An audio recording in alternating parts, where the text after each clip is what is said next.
ഈ മലപ്പുറം ജില്ലയുടെയും മലബാറിൻ്റെയും ഒക്കെ ഒരു സാമ്പത്തിക പുരോഗതിക്കും അതിൻ്റെ ഒരു കരുത്തിനും കാരണം പലരും പറയാറുണ്ട്, അല്ലെങ്കിൽ പലരും വിചാരിക്കുന്നത് പോലെ എന്തെങ്കിലും തരത്തിലുള്ള കള്ളപ്പണം, കൊള്ളപ്പണം, അല്ലെങ്കിൽ നമ്മുടെ ഹിന്ദു ദിനപത്രത്തിൽ വന്ന ലേഖനത്തിനെ പോലെ സ്വർണ്ണക്കടത്ത് എന്നൊക്കെ പറയുന്ന കെട്ടിച്ചമയ്ക്കപ്പെട്ട ചില സംഗതികൾക്കപ്പുറത്ത് ഒരുപാട് മനുഷ്യരുടെ അധ്വാനവും കാഴ്ചപ്പാടും സാഹസികതയും സംരംഭകത്വമുള്ള മനസ്സും അതിനുവേണ്ടിയുള്ള ഒരു സപ്പോർട്ടീവ് എക്കോസിസ്റ്റവും ഒക്കെ ചേരുമ്പോഴാണ് ഇതുണ്ടാകുന്നത് എന്നതാണ് ഒരു സത്യം.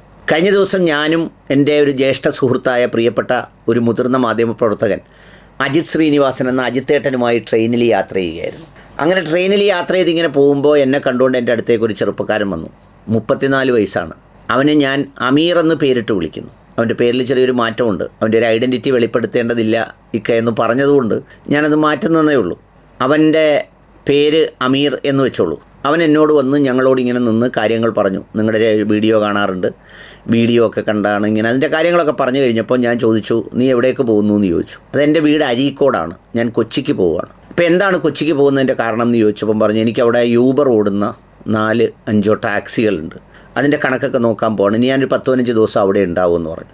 അപ്പോൾ പൊതുവിൽ ഈ യൂബർ ഓടുന്നത് നഷ്ടമാണ് എന്നൊക്കെ ഉള്ളതുകൊണ്ട് യൂബർ ലാഭകരമാണോ എന്ന് ചോദിച്ചപ്പോൾ വളരെ സംതൃപ്തിയോടെ നടന്നു പോകും, ഇങ്ങനെ ചെയ്യാം എന്നൊക്കെ പറഞ്ഞു. ഞാൻ ചോദിച്ചു, നിനക്ക് ആദ്യം മുതലേ ഇങ്ങനെയായിരുന്നോ എന്ന് ചോദിച്ചപ്പോൾ അവനിൽ നിന്ന് മനസ്സിലാക്കിയ വിശദമായ കുറച്ച് കാര്യങ്ങളുണ്ട്. അവിടെയാണ് ഈ മലപ്പുറംകാരും കോഴിക്കോടുകാരും പ്രത്യേകിച്ച് മുസ്ലിം കമ്മ്യൂണിറ്റിയൊക്കെ അതിൻ്റെ ഒരു സക്സസ് സ്റ്റോറി നിൽക്കുന്നത് അവിടെയാണ്. അവരെ സംബന്ധിച്ചിടത്തോളം എന്തെങ്കിലും ഒരു സംരംഭകത്വം ചെയ്യുന്നതിന് ഒരു മടിയില്ല. തെക്കൻ കേരളത്തിലെയോ മധ്യ കേരളത്തിലെയോ പലരെയും പോലെ ജീവിതകാലം മുഴുവൻ 35 വയസ്സ് വരെ PSC എന്ന് പറയുന്ന ഒരു മഹത്തായ സ്വപ്നം കണ്ട് ഏതെങ്കിലും ഒരു ഓഫീസിലെ ക്ലർക്കോ പിയൂണോ ആകുന്നതിനപ്പുറം സ്വന്തം നിലയിൽ ഒരു സംരംഭമുണ്ടാക്കി അത് വിജയിപ്പിക്കാനുള്ള കഠിന പരിശ്രമവും അതിനുള്ള ആത്മവിശ്വാസവും അതിനുള്ള സപ്പോർട്ടിംഗ് എക്കോസിസ്റ്റവും അവർക്കുണ്ട് എന്നുള്ളതാണ് അതിൻ്റെ ഒരു പ്രത്യേകത. 21ാമത്തെ വയസ്സിലാണ് ഈ പറയുന്ന കാര്യങ്ങൾ തുടങ്ങിയത് എന്ന് അവൻ പറഞ്ഞു. ഈ 21 മുതൽ 32 വയസ്സിനിടയിൽ 4 സംരംഭങ്ങൾ നടത്തി. ചിലതൊക്കെ നഷ്ടം വന്നു, ചിലതൊക്കെ തൃപ്തികരമായിരുന്നു. സീസൺ മാറിയപ്പോൾ അങ്ങനെ ഉപേക്ഷിച്ചതാണ്. ഇതിനിടയിൽ കുറച്ചു കാലത്തേക്ക് ഗൾഫിലും പോയി. അപ്പം ഞാൻ ചോദിച്ചു, ഇത് എങ്ങനെയാണ് ആദ്യമായിട്ട് ചെയ്തത്? അത് ഞാൻ തമിഴ്നാട്ടിൽ നിന്നും ചില പ്രദേശങ്ങളിൽ നിന്നും ഹോൾസെയിലായി കൊലയെടുക്കും, പഴക്കൊല. ആ കൊലയെടുത്ത് ഹോൾസെയിലായിട്ട് എടുത്തിട്ട് അത് റീറ്റെയിലായി വിതരണം ചെയ്യും. അത് കുറേ നാൾ നടന്നു, നന്നായിട്ടൊക്കെ കാര്യങ്ങൾ പോയി. പക്ഷേ പിന്നെ അതിനകത്ത് ഒരുപാട് മണി ബ്ലോക്കാവും. നമ്മൾ കൊടുത്തിട്ട് ഉദ്ദേശിക്കുന്ന പോലെ പിരിഞ്ഞു കിട്ടൂല. കൊടുക്കുന്നവർക്ക് കൃത്യമായി സമയബന്ധിതമായി കാശും കൊടുക്കണം. അങ്ങനെ അത് കുറച്ച് നിർത്തി. കുറച്ച് നഷ്ടമൊക്കെ വന്നപ്പോൾ അങ്ങ് അവസാനിപ്പിച്ചു. രണ്ടാമതായി റെഡിമെയ്ഡിൻ്റെ ബിസിനസ് തുടങ്ങി. റെഡിമെയ്ഡ് വസ്ത്രങ്ങൾ വിൽക്കുന്ന ബിസിനസ്. അതിങ്ങ് തിരുവനന്തപുരം മുതൽ അങ്ങോട്ട് കൊടുത്തു എന്ന് പറഞ്ഞു. അതിൽ കുറേ നല്ല കാശ് പോയി എന്ന് പറഞ്ഞു. അതിൽ തിരുവനന്തപുരം തെക്കൻ മേഖലയിലോട്ടൊക്കെ വരുമ്പോൾ ഇത് പിരിഞ്ഞു കിട്ടാൻ വലിയ പാടാണെന്ന് ഒരു മയത്തിലും നയത്തിലും ഞാനൊരു തെക്കൻ കൂടി ആയതുകൊണ്ട് അവൻ പറഞ്ഞു വെച്ചു. അപ്പം ഞാൻ ചോദിച്ചത് കിട്ടില്ലേ എന്ന് ചോദിച്ചവൻ പറഞ്ഞു, അല്ല അത് കിട്ടിയൊക്കെ ചെയ്യും സാർ, പക്ഷേ നമ്മളൊരു ബിസിനസ് ചെയ്യുമ്പോൾ ആ ബിസിനസ് നിർത്തിയാൽ വേറെ ഏതെങ്കിലും ഒരു ബിസിനസ്സുമായി അവരുമായി ബന്ധപ്പെട്ടില്ലെങ്കിൽ അതങ്ങ് നഷ്ടപ്പെട്ടു പോകും. തെക്കോട്ടൊക്കെ അത് വാങ്ങാൻ വരുന്നത് വലിയ പാടാണ്. എൻ്റെ നാട്ടിലും കുറച്ച് കാശൊക്കെ ബ്ലോക്കായെങ്കിലും അത് കുറേശ്ശെ ഞാൻ വാങ്ങിച്ചെടുക്കുന്നുണ്ട്. അങ്ങനെ കുറച്ച് പ്രതിസന്ധിയായെന്ന് പറഞ്ഞു. അപ്പം ഞാൻ ചോദിച്ചു, ഈ പ്രതിസന്ധി വന്നപ്പോൾ പിന്നെ നീ ബിസിനസ് വിട്ടില്ലേ? ഇല്ല, അങ്ങനെ വിടേണ്ടി വന്നില്ല. അങ്ങനെ വരുമ്പോൾ എനിക്ക് കുറച്ച് സുഹൃത്തുക്കളുണ്ട് വിദേശത്ത്, അവർ കയറി പോന്നോളാൻ പറയും. ഇപ്പോഴും ഞാനിത് ചെയ്യുന്നതിൻ്റെ ധൈര്യം എന്താണെന്ന് ചോദിച്ചാൽ, എനിക്ക് എന്തെങ്കിലും ഒരു വീഴ്ച വന്നാൽ എന്നെ സാമ്പത്തികമായി സഹായിക്കാനും അതുപോലെ തന്നെ എന്നെ വിദേശത്തേക്ക് കൊണ്ടുപോകാനും എനിക്ക് ഏറ്റവും അടുപ്പമുള്ള കുറച്ച് സുഹൃത്തുക്കളും ബന്ധുക്കളും ഒക്കെ ഉണ്ടെന്ന് പറഞ്ഞു. അപ്പോൾ അവരുള്ളത് കൊണ്ട് എനിക്ക് അങ്ങനെയൊരു ഭയമില്ല. അവരെന്നെ സഹായിക്കാറുണ്ട്. പ്രതിസന്ധി വരുമ്പോൾ എന്നെ സാമ്പത്തികമായി സഹായിക്കും, അങ്ങനെയൊക്കെ ചെയ്യാറുണ്ട്. ഞാൻ 3 വർഷത്തോളം ഗൾഫിൽ പോയി.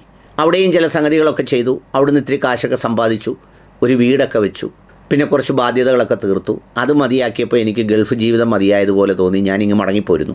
അത് എല്ലാ കാലത്തേക്കൊന്നും മടങ്ങിപ്പോരുന്നതല്ല, ഇനിയും ആവശ്യമുണ്ടെങ്കിൽ പോവും. അതിനകത്ത് അങ്ങനെ ഒരു മുൻവിധിയൊന്നുമില്ല. പിന്നെ വന്നാണ് ഈ യൂബർ തുടങ്ങിയത്. അവൻ്റെ ഉപ്പ ഈ സൈക്കിളിൽ ആയിരുന്നു ആദ്യം പത്രം കൊണ്ടിടുന്നത്, പിന്നീട് സ്കൂട്ടറിൽ ഇപ്പോൾ കൊണ്ടുപോയി ഇടുന്നുണ്ട്. ഇപ്പോഴും ഉപ്പ അധ്വാനിക്കുന്നുണ്ട്. അവനും ചെറുപ്പം മുതലേ ഉപ്പയോടൊപ്പം ഇതിടാനൊക്കെ പോകുമായിരുന്നു എന്ന് പറഞ്ഞു. അപ്പം ഞാൻ ചുമ്മാ ന്യൂട്രലിൽ ചോദിച്ചു, നമ്മുടെ നാട്ടിലൊരു പ്രത്യേകതയുണ്ടല്ലോ, കല്യാണമാണല്ലോ കടം തീർക്കാനുള്ള ഒരു മാർഗ്ഗം, വിവാഹം കഴിച്ചെടുത്തൊന്നും കിട്ടിയില്ലേന്ന് ചോദിച്ചു. അപ്പോൾ അവൻ പറഞ്ഞു, അങ്ങനെ ഒരു ഏർപ്പാടേ ഇല്ല.